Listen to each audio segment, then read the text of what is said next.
The business deal.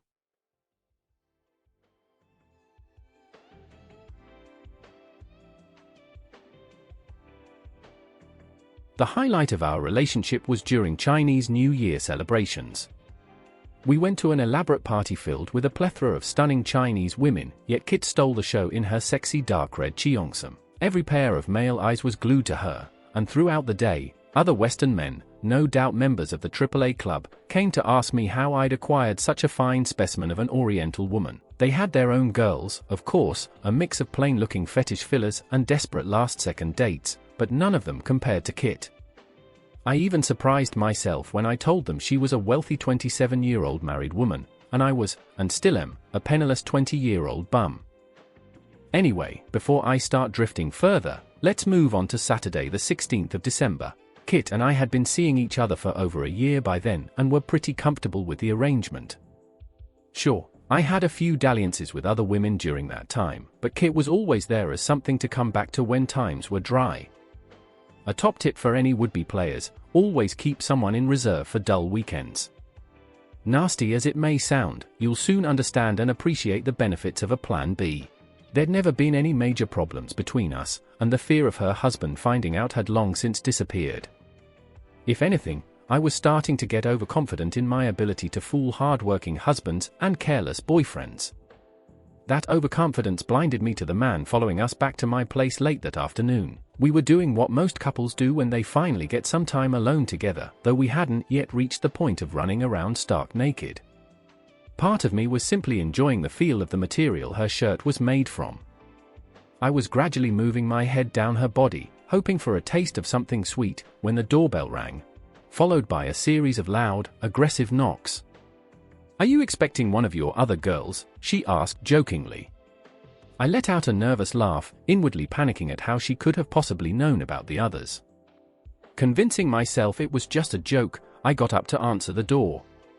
Standing there was a man who was a strange mix of youth and maturity, thin grey hair combed back to hide his bald spot, large arms like a bull's horns, and an expression that made it impossible to guess his age.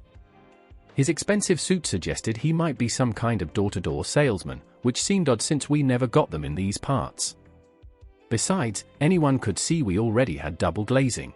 At the time, I didn't know who he was, but this was Brian, Mr. Richards, Kit's husband.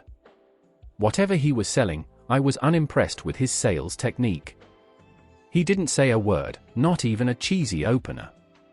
Just as I was about to speak, wham! A punch landed square on my face. For a moment, I wasn't sure whether it was the force of his gorilla-like hand or the chunky gold rings on his fingers that caused so much pain. Blood dripped from my lip before I had time to curse, and the impact was enough to send me to the floor.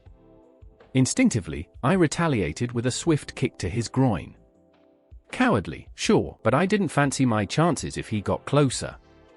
I kicked him so hard his underused balls probably spun in their sack, effectively ending the Richards family line. He staggered back in pain, giving me a moment to breathe.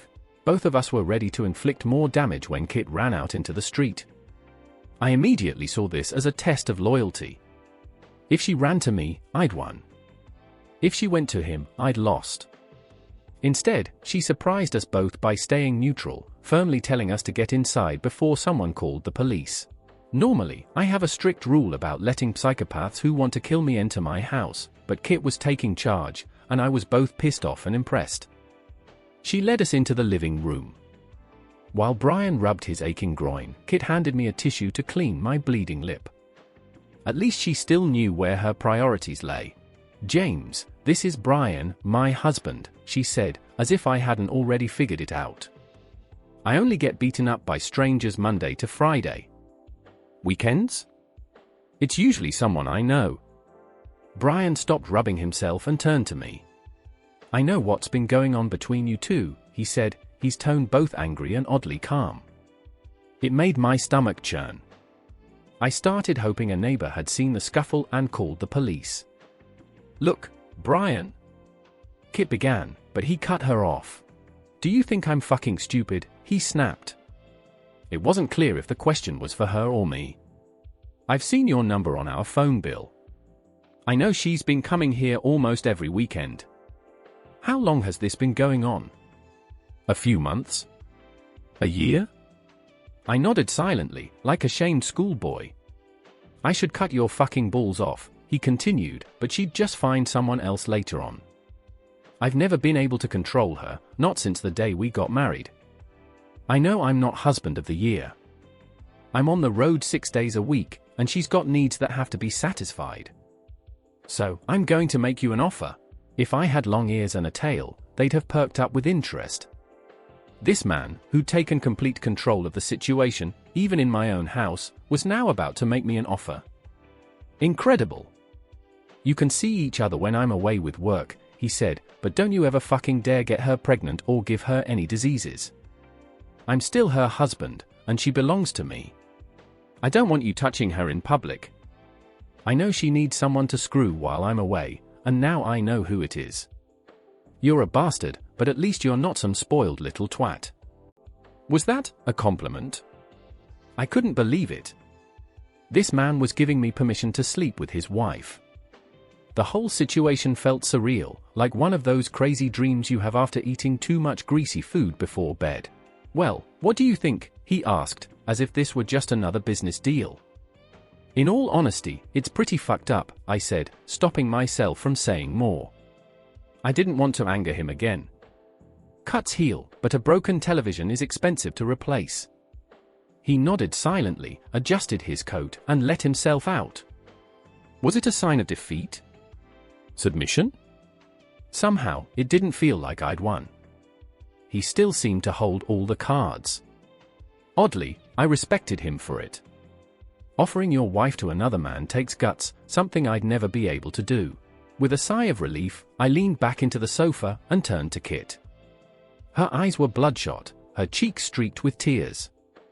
She looked beautifully innocent, even while crying. Do you still want to see me? She asked nervously, breaking into more tears.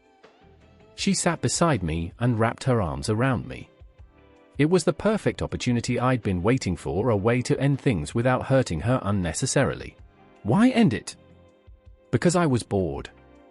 The thrill of the chase is what I live for, the way you can turn from being a stranger to the object of someone's affections in days. Once the chase is over, the countdown to boredom begins. I'd been planning to leave Kit for a while but couldn't find a justifiable excuse that wouldn't hurt her. Now I had it. I think you should leave, I said, feigning sorrow. I turned my head to hide the excitement in my eyes. She stood, tried to speak, but no words came. Maybe she was waiting for an explanation or a change of heart. I sat silently while she put on her coat and left, the same way her husband had. I smiled. I think I've got the hang of these business deals.